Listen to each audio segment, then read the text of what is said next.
This caravan is now just over a year old. In terms of design, it's very good.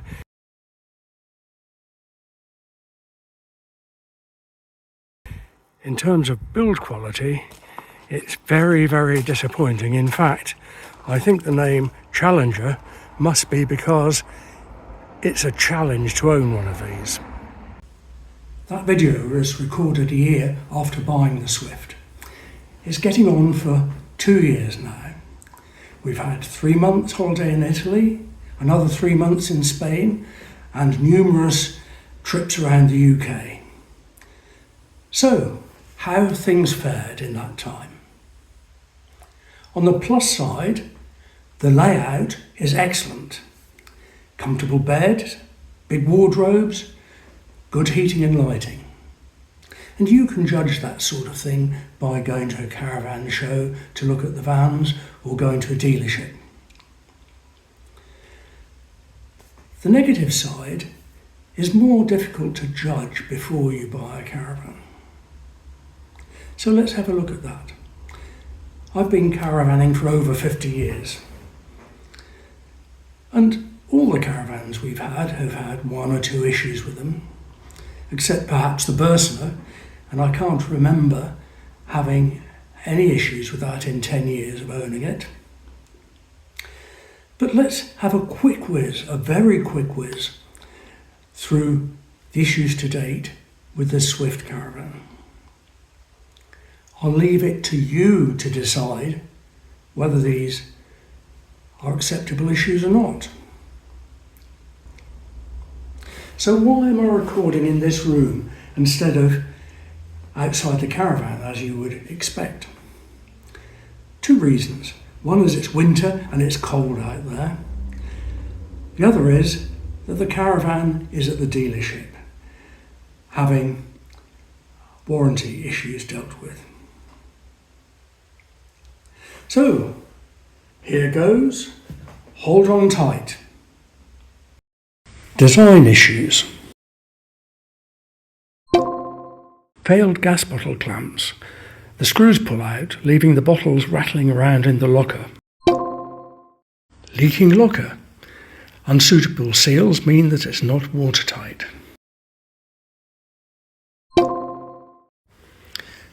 Front locker lock.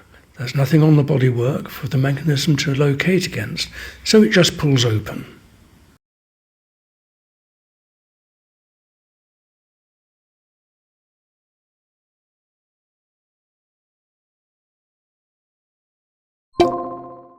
Panoramic window failed and is a major temporary repair and replacement job. Nose heavy design. Difficult to keep the nose weight below 100 kilograms. Tow hitch failure. Bearing pads failed twice, locking the caravan onto the car. Thetford cooker safety question. Electric hot plates generally have an LED to show that they are on in addition to the knob position. This cooker doesn't have an LED. Thetford cooker hot plate. It switches itself off as soon as the pan reaches frying temperature. It's only usable for boiling water. Vulnerable gas pipe in underseat storage locker. Items shifting during driving could result in a gas leak. Swinging mirror won't stay latched when driving, breaking its retention mechanism. Build quality issues. Bad cabling. A bird's nest of loose cables is vulnerable to damage and long-term failure. Solar panel didn't work. Eventually it was discovered that the culprit was a hidden connector that hadn't been properly installed in the Swift factory. 12-volt power failure whilst in Portugal. Had to wait a fortnight for shipments of spares.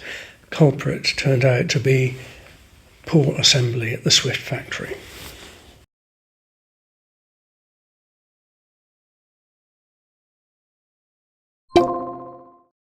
Housing for electrical control panel come adrift. with potential for hazardous damaging of 12 and 240 volt systems. The battery compartment door fell open while driving, with potentially dangerous consequences. The reason was the wrong length screws had been used during assembly. Heating pipework was inadequately supported so that they could rattle around with long-term failure potential. Badly hung doors misaligned. Furniture falling apart within weeks. Radio cabinet, shelves, splashbacks, doors. Door screen distorted on installation. I bodged a fix. Extractor fan would sometimes not turn off, other times just stop. Folding key just fell apart. Sharp edge on an underseat cupboard made me bleed. The Swift badge fell off in front of our very eyes. It had a washer stuck to it during assembly. The self-healing fridge. It wouldn't light in under an hour for the first 6 months, even after waiting the 15 minutes petrol station delay. But after 6 months, it suddenly started to work. If only all faults were self-healing like this. Spares availability is atrocious. 3 to 4 months for delivery of a window, similar for the Swift specialist team to replace a failed sunroof, many weeks for electrical cabling and connectors, and difficulties in shipping to Europe. The toolkit I need to carry with me for emergency repairs is enormous. I used to just carry screwdriver and voltmeter. My time wasted. Some fixes done under warranty by our wonderfully patient and all-suffering dealer, but many fixes done by me at home or while travelling abroad. My time wasted. The cost to me, at over £31,000 to buy, repairs cost me my time, travel and parts. And at a realistic rate per hour, this is costing me thousands extra. So there you have it. What do you think? I'd be interested to read your comments if you'd like to make any.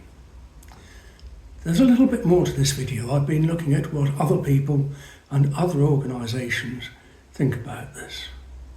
So, onwards.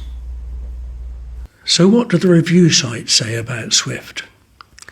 Look at Google and it's a lowly 2.6 with lots of negative comments. But look at Trustpilot and it's a very high ranking. Why is this?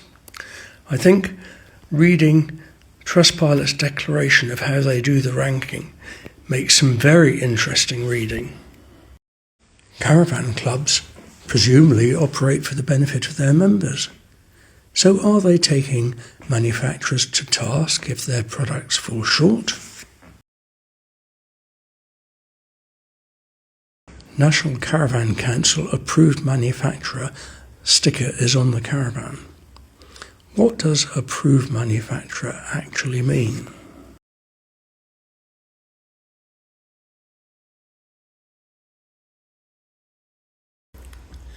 Well, that's the end of this video. I hope you found it interesting. Remember, I'm intending to produce a series of videos showing each issue in a lot more detail and, where appropriate, the solutions or workarounds. You should be able to find the links to these videos in the text below the YouTube that you're watching now, or at the end of the video if I can work out how to do it. If there isn't a link there at the moment, then please come back again a bit in the future when I hope to have done the video. So, there we have it. Happy Happy and trouble-free caravanning. Bye.